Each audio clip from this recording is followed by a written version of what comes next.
Damos la bienvenida a otros colegas que se sumen, otros institutos y quienes después nos siguen por el canal de YouTube. En el coloquio de hoy les voy a presentar al licenciado Pedro Cataldi. Él es becario doctoral del CONICET en el IAFE, bajo la dirección de Susana Pedrosa y la codirección de Susana Landau. Luego se especializa en formación de galaxias numéricas. En particular, hoy nos va a contar acerca de estudios numéricos usando simulaciones cosmológicas, modelos como lambda Siriel y gravedad unificada.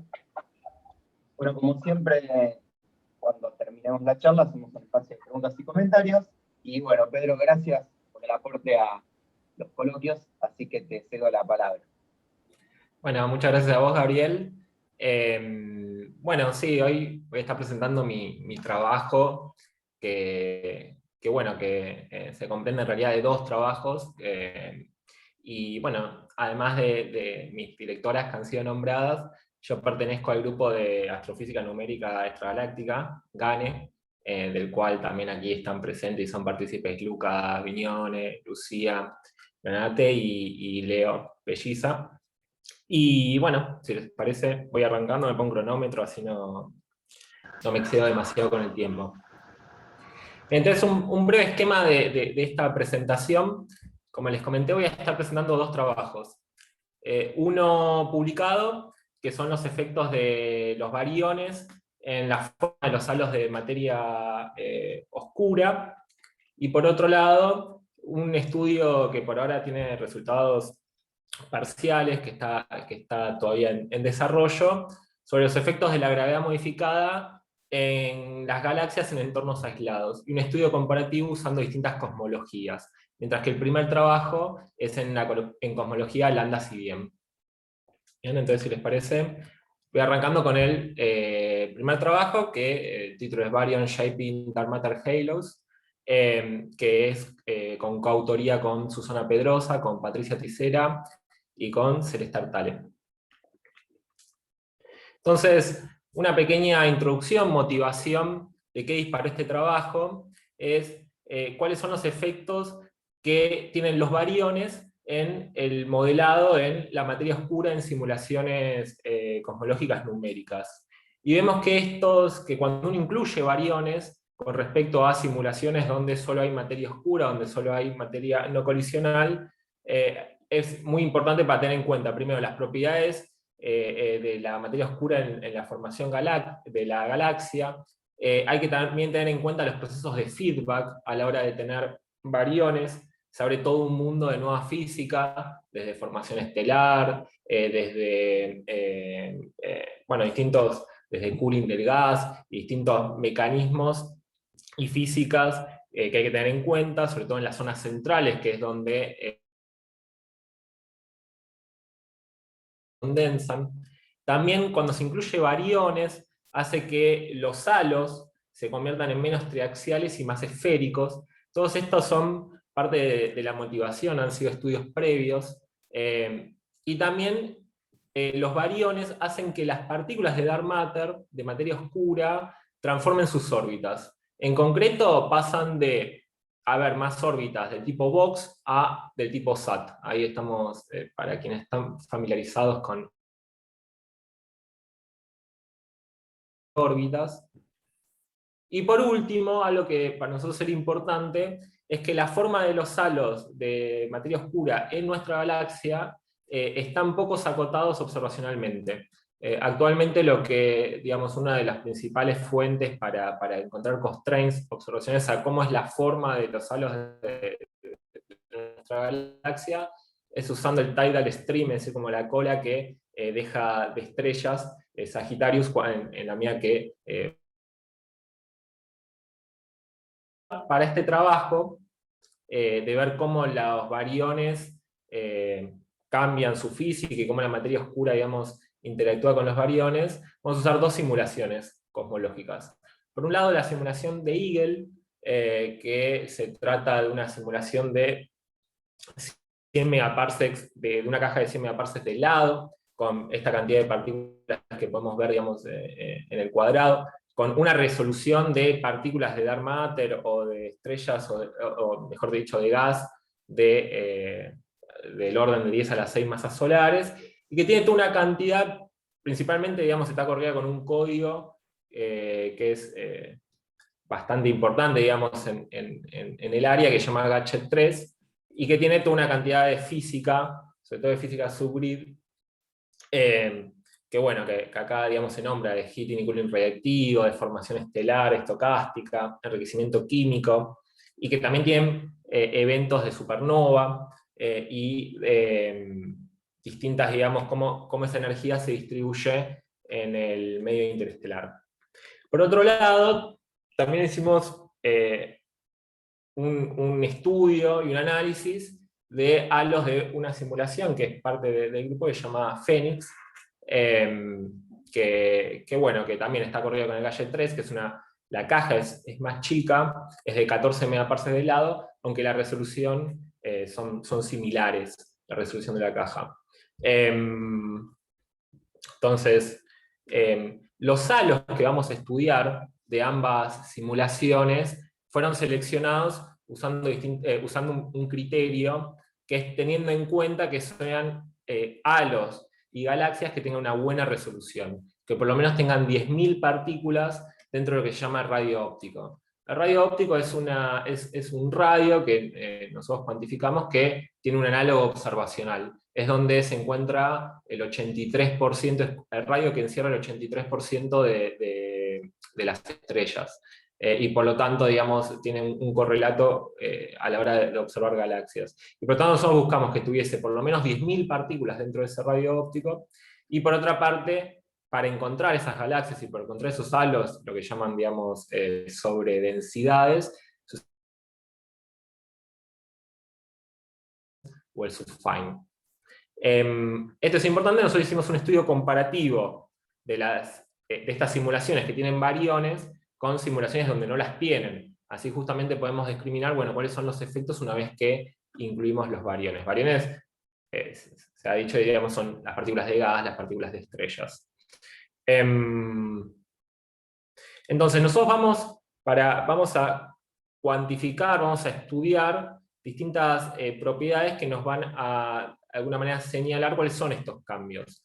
Por un lado, la contracción en el halo. Es decir, tomando el mismo halo, porque nosotros tenemos una simulación análoga de sola o materia oscura, vamos a encontrar, digamos, un análogo halo por halo, y vamos a ver primero cómo la masa del halo en total, cómo cambia en distintos radios de una simulación con respecto a la otra. Vamos a ver también cómo cambian la extensión de la galaxia en la simulación hidrodinámica con respecto a cuánto es, digamos, si es una galaxia más extendida, más compacta. Y también vamos a encontrar un término que también habla de cierto grado de compacticidad que usó Alam en el año 2002, que es ver, digamos, cuando las curvas rotacionales de dark matter llegan a un parámetro que uno puede medir y que por lo tanto nosotros nos vamos a centrar en esos radios. Después, algo que es importante y que sobre todo lo que me voy a enfocar en este trabajo es en la forma de los halos. Es decir, estos halos los vamos a cuantificar midiendo el tensor de formas. Los halos, piénsenlo ahora, voy a mostrar imágenes, pero son formas tridimensionales, y vamos a encontrar cuáles son sus semiejes. Y en función de los semiejes hay tres parámetros que se usan muchísimo en la literatura y que nosotros también los vamos a agarrar, que se llama Q, S y T, que son los parámetros de forma. El T de triaxialidad y el Q y S, como pueden ver acá, donde A, B y C son los semiejes. Valores como Q y S igual a 1, por ejemplo, que quiere decir que B, A y C sean todos igual a 1, acá hay un typo, acá el S es C sobre A, perdón. Indican que, por ejemplo, es una esfera. Entonces, los parámetros Q, y S y T. Vamos a ver también las anisotropías de velocidades. Esto que yo les estaba comentando de las formas se ve muy claro, por ejemplo, en este esquema, que está sacado no de un paper de astronomía o astrofísica, sino de geología, pero me pareció, digamos, que era ilustrativo, donde acá Q1, Q2 y Q3 de alguna manera toman el rol de A, B y C. de los semiejes. Entonces vemos que según cuáles son las relaciones de valores entre uno y otro, van tomando distintas formas, ¿no? Halos prolatos, oblatos o triaxiales. Entonces, vamos con los resultados. ¿Qué estamos viendo a la izquierda? Estamos viendo, son los halos seleccionados, que, bueno, lo decía en una diapositiva, pero son alrededor de 1700 halos en la simulación Eagle y alrededor de 40 en Phoenix. Es decir, hay una diferencia de muestra importante. Y en cada uno de los paneles nos estamos enfocando en distintos radios y queremos ver cómo la masa del halo creció o decreció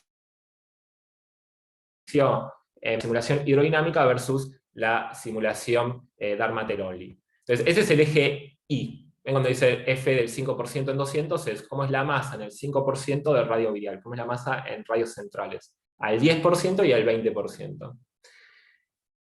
Y esa relación es una relación de masa de la simulación hidrodinámica sobre la masa de valor elevado a 1, quiere decir que para un mismo radio la simulación hidrodinámica tiene una mayor masa, está más concentrado que con respecto a Darmat-Tyroly. Y acá vemos que si bien hay mucha dispersión, en los halos de Phoenix, que son los que son circulitos, que son una de las simulaciones analizadas, siempre esos valores de la simulación hidrodinámica están por arriba de 1, mientras que en Eagle hay expansión y contracción, ¿no? Y esa expansión, esa contracción, a medida que me voy alejando de los radios, cada vez, digamos, las simulaciones se van pareciendo más. Entonces los puntos van colapsando cercanos a la recta de valor horizontal del valor 1. Entonces, tienen distintas explicaciones. Nosotros nos vamos a enfocar más en la forma que respecto a las contracciones, expansiones, que hay muchísimos estudios, sobre todo más concentrados en radios más centrales aún, del 2%, por ejemplo, porque hay muchos problemas abiertos de Cuspy-Core, de cómo son exactamente las curvas de densidad y de las velocidades rotacionales. Nosotros nos sirve para hacer una caracterización de ambas simulaciones, pero sobre todo nos dio un resultado indicativo, que son los halos con galaxias más compactas, porque acá están coloridos los puntos están coloreados, mejor dicho, según qué tan compacta es la galaxia, ¿no? Entonces vemos que galaxias más compactas, que tienen las galaxias, estamos hablando de los gases, del gas y las estrellas, ¿no? De lo que uno puede ver, mientras que halos hablamos de materia oscura. Entonces las galaxias más compactas, es decir, con menor radio, se contraen más, y las más extendidas hacen que los halos se contraigan menos. Entonces, este es un resultado que para nosotros fue ilustrativo, porque siempre se habla de cantidad de materia, del total de la materia estelar para cuando se contraen o se expanden los halos, pero no mucho sobre cómo son las formas que pueden, o la distribución que pueden tomar esos bariones. Entonces, estos plots son muy similares a los que acabamos de ver, pero no tanto tomando el 5, el 10 o el 20% de un radio virial, sino más en zonas que tienen como análogos observacionales, como este halfway up radius. Y es lo mismo, es ver si hay una contracción o una expansión cuando hay bariones.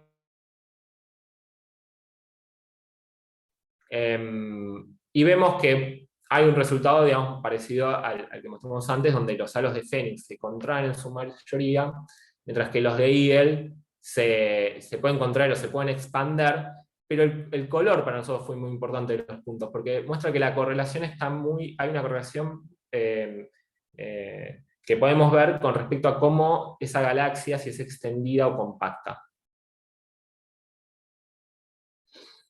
Entonces, la dependencia de las formas con el radio. Antes estábamos hablando de masa integrada, de cuánto masa hay en ciertos radios, y ahora vamos a empezar a hablar de las formas. ¿Se acuerdan que les comenté de estos parámetros de forma, que son Q, S y T? ¿No? Q, S y T. Que son los parámetros de forma. Un Q y una S cercanos al valor 1, me están hablando de un halo más esférico. Una triaxialidad, antes comentamos en la introducción que halos cuando no tienen variones son más triaxiales, por lo tanto, cuando agrego variones, se supone que la triaxialidad tiene que bajar. Y además estos efectos de las formas van cambiando radio a radio, o sea, depende de dónde me estoy mirando, cuál es la forma, porque este tensor de formas uno lo puede calcular en cada radio y obviamente va cambiando según la zona del halo en la que nos encontremos. Entonces vemos que cerca de los radios viriales, es decir, en las zonas externas más alejadas de la galaxia, los efectos de los variones se mitigan en las formas, y por lo tanto tenemos que hay una mayor triaxialidad, y recuperamos, digamos, resultados anteriores, como el de Busky del año 2016. Es decir, a radios muy externos es como si no hubiese variones, ¿no? Parecía lógico. Pero vemos que el impacto de los variones, porque acá lo que estamos viendo son las curvas cian, es la simulación hidro, y las curvas negras es la simulación de MEO. Entonces, ¿cuándo es donde mayor se separan ambas curvas? Cuando puedo ver cambios de las formas, cuando agrego variones. Bueno, cercanos al 20% de radio virial. Eso lo reforzamos con otros estudios, por ejemplo, usando un histograma y comparando cuáles son estos parámetros de formas en radios específicos, y vemos que efectivamente, digamos, estos cambios se maximizan, si bien hay muchísima dispersión, en el 20% de radio virial. Entonces nos vamos a concentrar en nuestros estudios, en nuestro estudio de formas en esos radios. Entonces, veamos ahora que en estos plots el eje Y de los tres paneles está concentrado en el 20% de radio virial. Ya nos vamos a quedar en ese radio que vemos que es donde las formas de las simulaciones que tienen variones con respecto a las que no los tienen mayores cambios. Y vemos esas formas, halo por halo, cómo cambian con respecto a distintos parámetros globales que tiene cada halo. Por ejemplo, cuál es su masa total. Y vemos que a medida que haya halos más masivos, en general, las formas tienen, el parámetro Q y S tienden a bajar con halos más masivos, y la triaxialidad tiende a subir, ¿no? Esto que acabo de decir. Ahora, cuando consideramos no solo la masa total del halo, sino cómo es esa masa total con respecto a la masa estelar, o mejor dicho, cómo es esa masa estelar con respecto a la masa total, vemos que esa correlación que era descendiente, que hacía que haya halos cada vez más triaxiales o menos esféricos, se invierte. Entonces, para nosotros también es otro indicativo de que, bueno, hay una interconexión entre la cantidad de masa bariónica y las formas. Y la pregunta es, ¿y solo con la masa de los bariones o con cómo está distribuida, cómo son sus órbitas, cómo son, si tienen discos, si tienen bulge, etc.? Entonces, voy a tener un poquito en este resultado que para nosotros es importante. Acá lo que estamos viendo es un cuadro que se llama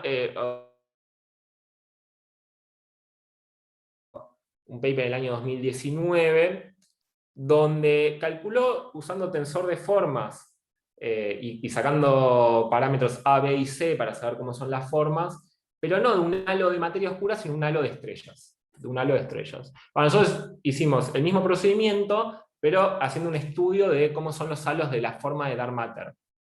Entonces, si uno tiene estos semiejes A, B y C, bueno, uno puede hacer un cálculo de cuál es este plano, y sabiendo que, según para dónde caen los puntos, esa es de alguna manera la gracia de este plano de Treyford, yo puedo decir si los halos son más oblatos, más esféricos, más prolatos o más triaxiales.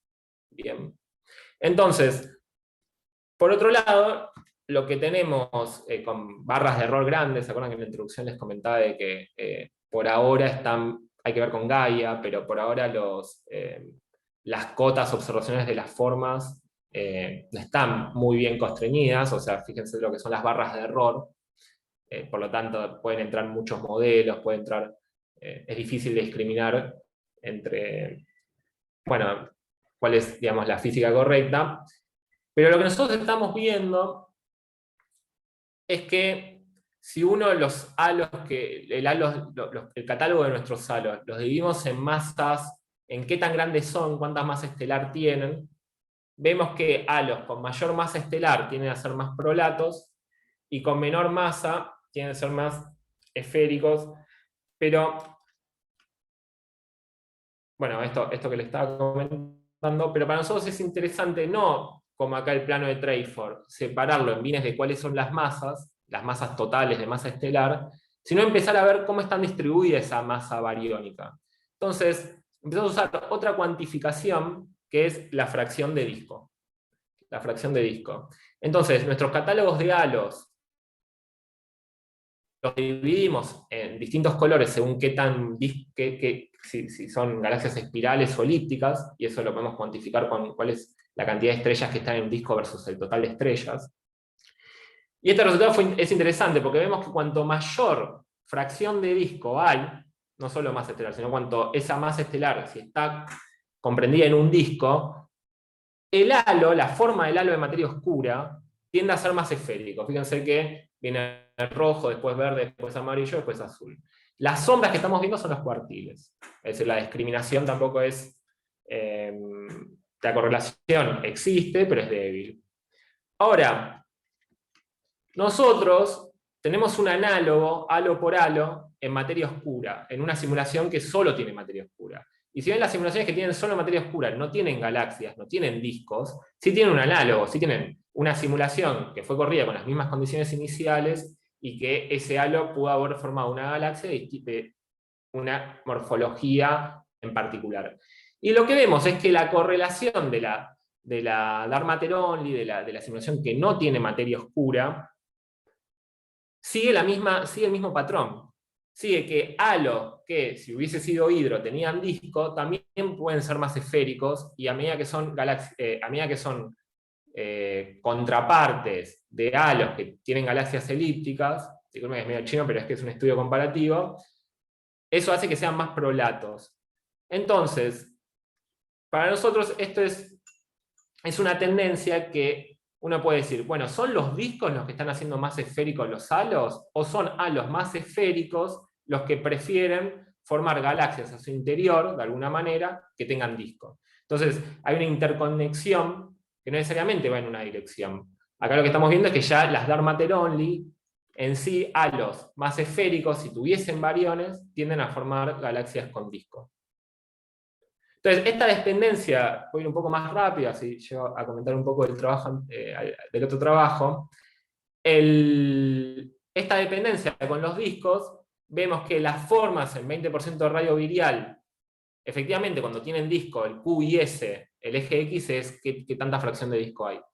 El parámetro Q y S tienden a 1, suben, por lo tanto se hacen más esféricos, y T baja. Ahora, cuando veo esa correlación, cuando lo veo con Dark Matter Only también, o sea, no solo hago QS y T, sino que hago el cociente con Dark Matter Only, como las tendencias son parecidas, esta correlación, digamos, ya no es tan evidente, digamos, ya no es ni una correlación positiva ni negativa. Y este mismo comportamiento también se ve en la anisotropía de velocidades. Es decir, cuando uno estudia la anisotropía de velocidades, vemos que también hay un cierto ordenamiento con las anisotropías de velocidades de Dark Matter Only, cuando los subdividimos al catálogo de halos en cómo es la morfología de su galaxia, si es elíptica o es espiral, pero vemos que cuando vemos su contraparte en Dark Matter Only, el orden se mantiene. Sin bulge, es decir, con fracción de disco prácticamente, o con fracción de disco muy grande, muy cercanas a 1, presentan mayores anisotropías, en este caso las curvas negras, ¿no? Que son de T entre 0,9 y 1.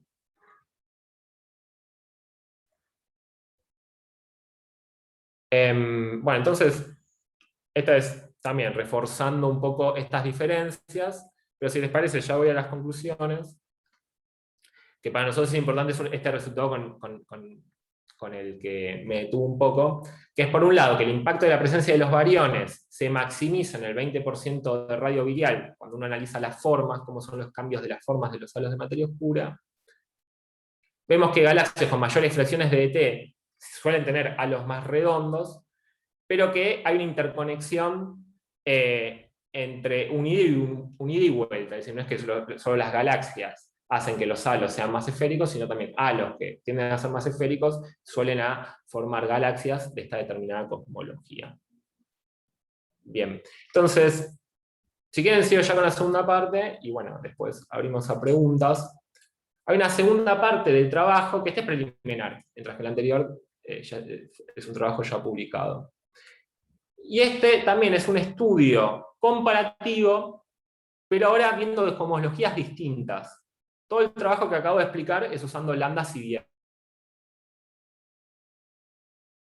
También cómo las formas, cómo la presencia de los bariones, cómo distintos indicadores cambian según la cosmología cuando uno hace las simulaciones cosmológicas, y a su vez esto nos podría permitir ciertos observacionales para poder discriminar entre modelos cosmológicos.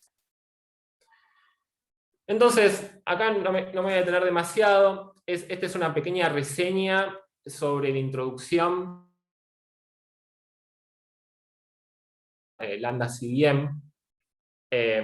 Bueno, este es un resultado conocido, creo que es el del 98, si no me equivoco, entre dos grupos independientes, por lo que se provoca estos resultados estudiando supernovas, que las ecuaciones de Einstein tienen que de nuevo volver a introducir la constante cosmológica. Ahí está toda la historia, porque de nuevo, en su momento Einstein lo había introducido para tener un universo estático, y bueno, había clamado que había sido el mayor error de su vida.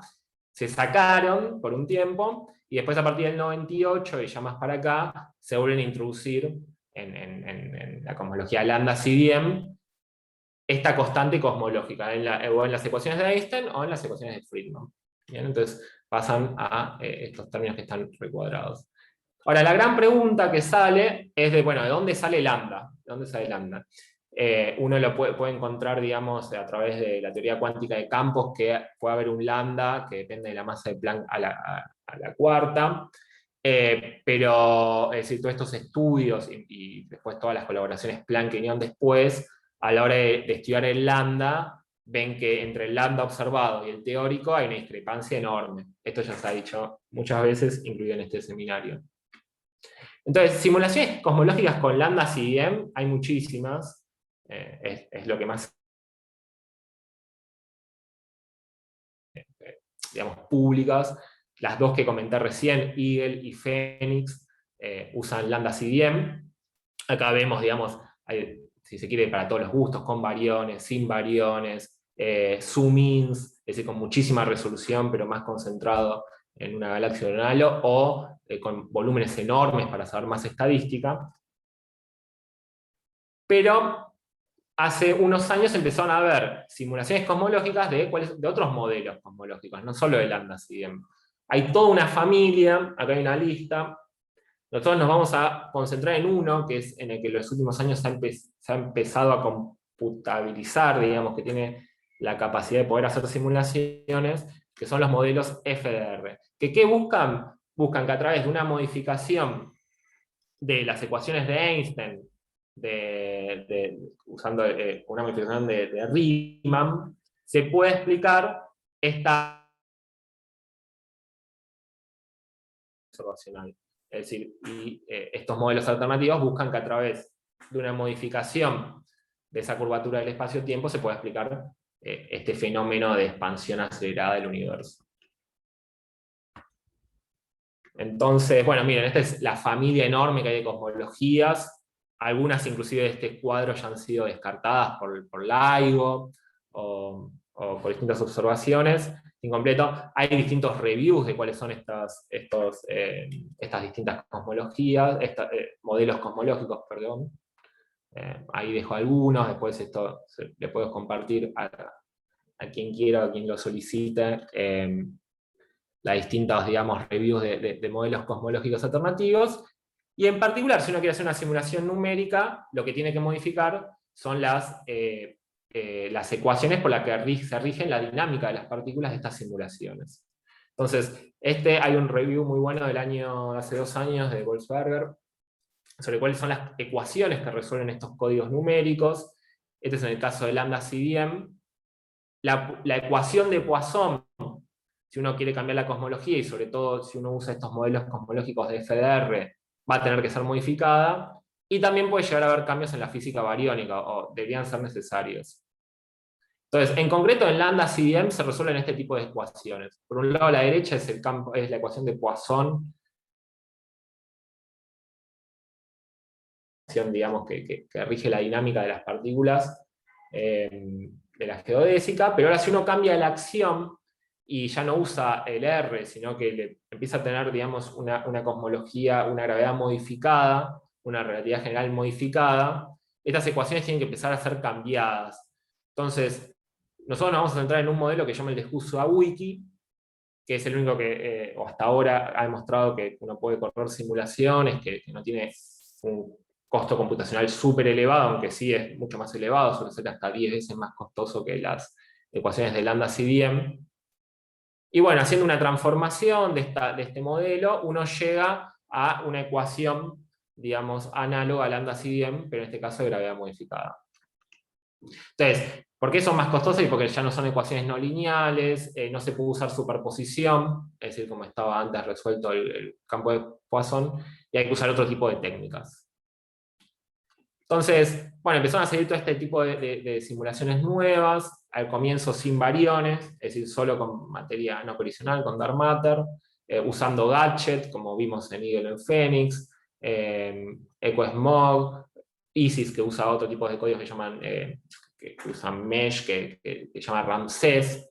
Empezaron a salir este tipo de códigos ya hace, bueno, unos 10 años, inclusive menos. Empezaron a salir códigos C, distintos criterios, según distintas recetas, la pueblo de bariones, y salieron sus respectivas publicaciones. Pero hace poco, bueno, acá hay un review de todo este compendio de simulaciones de gravedad modificada.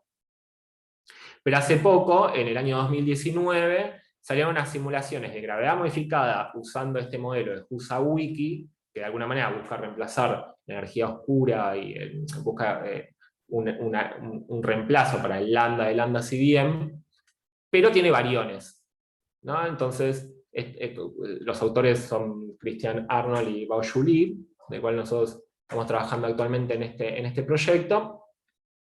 Y por lo tanto, digamos, ya uno puede encontrar observacionales, porque si tiene bariones, digamos, ya son simulaciones que de alguna manera buscan ser realistas, que forman galaxias, que puede uno ver las modificaciones que tiene con respecto a la relatividad general. Acá vemos los espectros de potencia, este es un estudio, este es el trabajo original del código, del primer paper que salió. Estos son los primeros, digamos, parámetros de escala, y nosotros hicimos una continuación de este trabajo, y al comienzo empezamos a sacar, bueno, nuestras propias relaciones.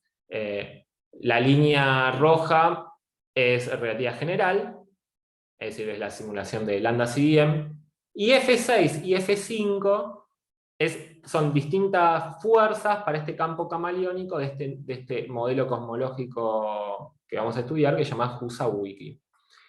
F6 es un desplazamiento que no es, que habla de que no hay tantas diferencias fuertes con relatividad general, y ya F5 empieza a haber ya zonas donde hay mecanismos de apantallamiento. Estos mecanismos de apantallamiento, ¿qué hacen? Que uno no puede cambiar la relatividad general a Piacere, sino que,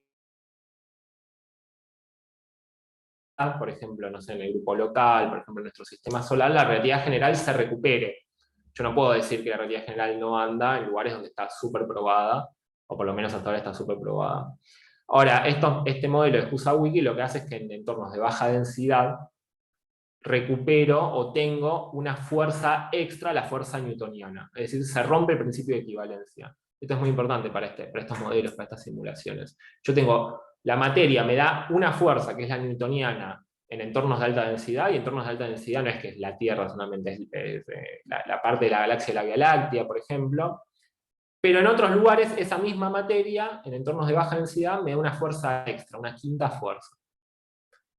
Entonces vemos que los parámetros de escala se mantienen. Acá hay un Tully Fisher, por ejemplo, o cómo es la morfología de las galaxias que se forman. Acá de nuevo, verde es este modelo F5, rojo es F6 y azul es relatividad general. Y como les comentaba, ya me quedan 3, 4 diapositivas.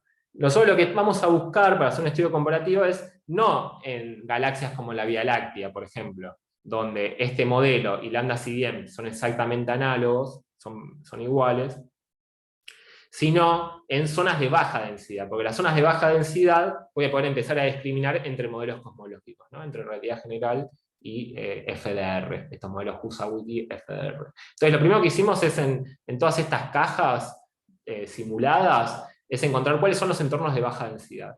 Y a través de eso, con distintos códigos, que no me voy a detener en explicarlos, y en estos códigos de zonas de baja densidad que llaman voids, encontramos cuáles son, si hay halos o hay galaxias que se alojen en esos entornos aislados. Y las hay porque son cajas muy grandes, hay muchísima estadística, halos y galaxias. Y entonces, bueno, son los que mostramos acá en estas cajas, que están coloreados según cuál es el potencial gravitatorio que sienten en su interior o con respecto a vecinos. Y eso es un parámetro sobre si esta fuerza extra se va a apagar o va a estar encendida. Nos hicimos un catálogo de todas estas galaxias y halos en zonas aisladas, y empezamos a estudiar sus velocidades rotacionales. Es decir, cómo es la velocidad rotacional si lo veo con la masa integrada, cómo es si lo veo con respecto a la aceleración. Las velocidades rotacionales, uno las puede... hay distintas velocidades rotacionales para poder analizar, y si bien en lambda siguiente deberían ser todas iguales, la que siento por la masa, por la fuerza centrípeta, porque algo rota a una velocidad según cuál es la masa que tiene integrada en todo su radio, pero en estos modelos se rompe esa equivalencia, porque hay zonas donde uno siente una aceleración por la misma masa integrada y otras donde siente una aceleración adicional. Entonces, esas diferencias entre una zona pantallada y no, me va a hacer un cambio en la morfología de estas curvas rotacionales. Y ahí yo tengo una observacional.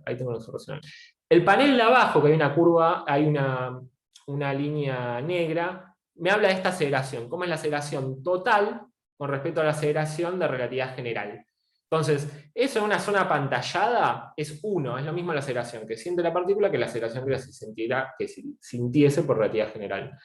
Pero cuando salgo de la zona pantallada, empiezo a tener esta aceleración extra. Y esto me lo va a llevar, en este modelo en particular, por cuál es la constante de acoplamiento con la materia y distintas cuestiones, me lo va a llevar un tercio más. Entonces, la aceleración en zonas no apantalladas puede ser hasta 4/3 de la relatividad general.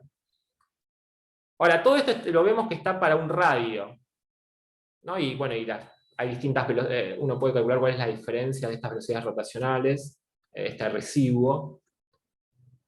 Ahora, lo que vamos a ver, lo que hemos continuado el trabajo en los últimos tiempos, las últimas semanas, es ver cómo estas zonas entre relatividad general, en donde la física es relatividad general, y zonas donde ya puede, digamos, en esta simulación ya empieza una aceleración extra, bueno, ¿cuál es la frontera entre esas zonas?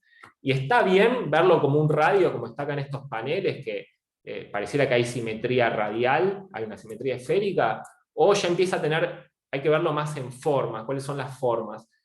Entonces, acá vemos cómo están coloreadas las partículas de dark matter en el halo, según cuál es la aceleración que sienten, ¿no? Y está, por ejemplo, en un plano que es hecho, es como si fuese el disco, lo estoy viendo así de canto, ¿no? Y vemos que no tiene una simetría esférica necesariamente. Ahí vemos que los valores están coloreados según el panel de 1 a 0,4, de 1 a 0,4 a 1 a 0,8. 1 es relatividad general, es como si sintiese relatividad general. Que solo una pequeña parte de las materias oscuras sienten relatividad general. Y después empiezan, a medida que me voy a radios exteriores, empiezan a sentir una aceleración extra. Entonces, ya no asumimos que hay una simetría radial, empezamos a ver cuáles son las curvas de nivel de estas superficies de screening. Acá lo que está coloreado es abajo sobre, por ejemplo, las partículas de estrellas.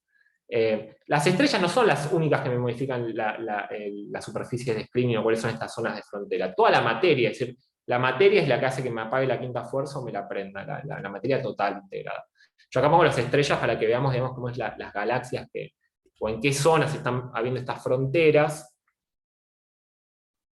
Acá, por ejemplo, es con respecto al gas, y vemos, ahí hay un panel donde, este panel de acá, donde vemos esas velocidades rotacionales como son para un mismo radio. Y entonces, para poder cuantificar esto, empezamos a ajustarlo, por ejemplo, por una elipse. Para poder tener, como en el anterior trabajo, poder cuantificar estas formas. Y, por ejemplo, tener los 3 semiejes A, B y C, y eventualmente hacer como un plano de Treyford, ¿no? Entonces, si yo lo puedo ajustar estas formas por una elipse, que es lo que hemos hecho, bueno, uno tiene sus distintos semiejes, e inclusive uno puede tener, ya no, pasamos de 1D, que es un radio, a 2D, que es ver un plano, a 3D, y a ver si podemos ajustar. Entonces, por ejemplo, acá estamos dibujando solo las estrellas en la zona escliniana, ¿no? Ahora, podemos hacer una envolvente convexa, y podemos ajustarlo, por ejemplo, con un elipsoide. Y podemos tener los 3 semiejes, A, B y C. Entonces, bueno, este trabajo todavía le falta, pero lo que nosotros buscamos es, primero, analizar las relaciones conocidas y ver cómo cambian en las cosmologías. Tully Fisher, hemos visto que es un excelente, por ejemplo, candidato observacional, súper estudiado, pero que eventualmente puede discriminar entre cosmologías que buscan reemplazar el lambda-CDN o que inclusive buscan modificar, cambiar la materia oscura, que no es lo que estamos estudiando nosotros, pero de los modelos tipos MOND. Y a su vez, y en esto es lo que estamos ahora, continuar el estudio de estas formas de screening, de apantallamiento, le vengo diciendo screening, pero bueno, una traducción es buena, es apantallamiento, y ver cómo cambia los bariones, la física bariónica, los indicadores, cuando estoy en zonas donde anda la relatividad general, que en zonas donde ya no. Entonces yo ahí voy a poder ver si hay un cambio o no observacionalmente, es decir, yo podría encontrar un posible candidato para la detección de los efectos de gravedad modificada. Bueno, hasta ahí. Muchas gracias.